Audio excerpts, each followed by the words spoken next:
إنما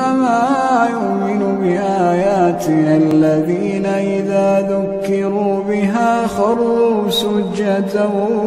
وسبحوا بحمد ربهم وهم لا يستكبرون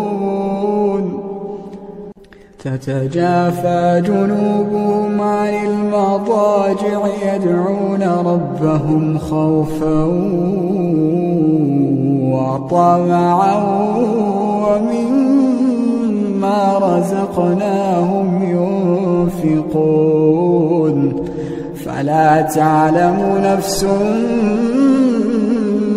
ما